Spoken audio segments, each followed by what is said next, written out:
Part of the government's AI strategy includes expanding data centers across the country. Those facilities are a flashpoint in some communities. In Hamilton, the city has just denied a data center proposal after hundreds protested at a planning tribunal.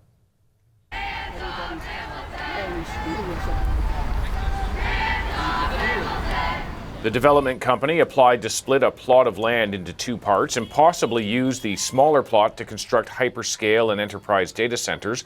Protesters, though, told the committee they worried about the growing impacts of AI and shared fears that pollution from a data center could negatively affect their health. Linda Ward looking at this. Linda, tell us how this all played out. Yeah, some big protests, David, that ended up being pretty effective for their cause. Hundreds gathering outside Hamilton City Hall yesterday. Dozens also packing the public gallery inside, and more than 100 waiting in the halls, chanting in protest, because inside committee members were deciding whether a development company could split a lot that it owns to build a data center. Over 8 hours, dozens addressed this committee. We heard from one of the organizers who said people are becoming more informed about these types of centers, and these people don't like it. I think it says that people are in touch. There's a lot of information online. If you spend any time on social media these days, you've probably seen some reports or videos or anecdotes from people around the world living in cities where they put in one of these modern AI data centers, talking about how noisy they are and the pollution, the effects on air quality, drinking water, etc.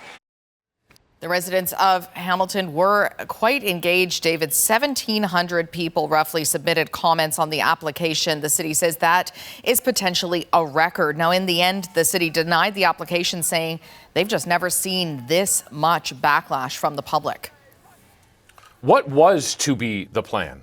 Yeah, so this is a developer, Slate Asset Management, and they own this 324-hectare former steel mill site. They wanted to split this and possibly use the smaller plot of land to build, quote, hyperscale and enterprise data centers. So these are places that store, process, run data, run software. Canada already has 5 of these, but there are 96 more in development. And Slate says the site is already zoned for this. They are responding, they say, to a federal call out for these kinds of centers to be built to keep Canadian data within Canada, create jobs. The federal government wants these sites to be built. But there's a lot of pushback, as you saw, and experts say that's because the country's just not building the regulations around these as fast as it wants to build these centers. So people are speaking out.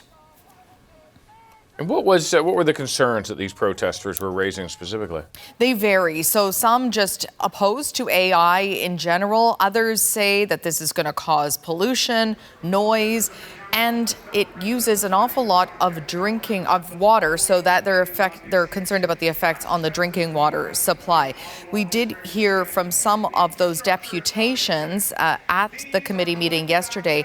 Listen to what some of them had to say. My concern is that building a data center in Hamilton has long-term ramifications for us as a species, for all living species, for the natural resources in our area. Is not the first opportunistic developer to use Hamilton without any consideration for its citizens, but none have posed such a monumental hazard. I beg the council to take what has been said into deep consideration before they approve the severance. You're the only thing stopping this corporation from destroying my neighborhood and poisoning my family. Don't take this decision lightly.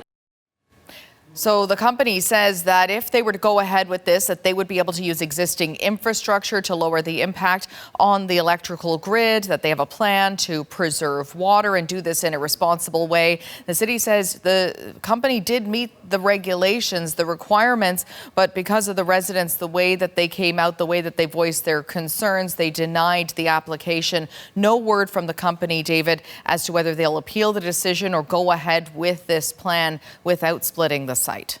All right, Linda, thank you very much.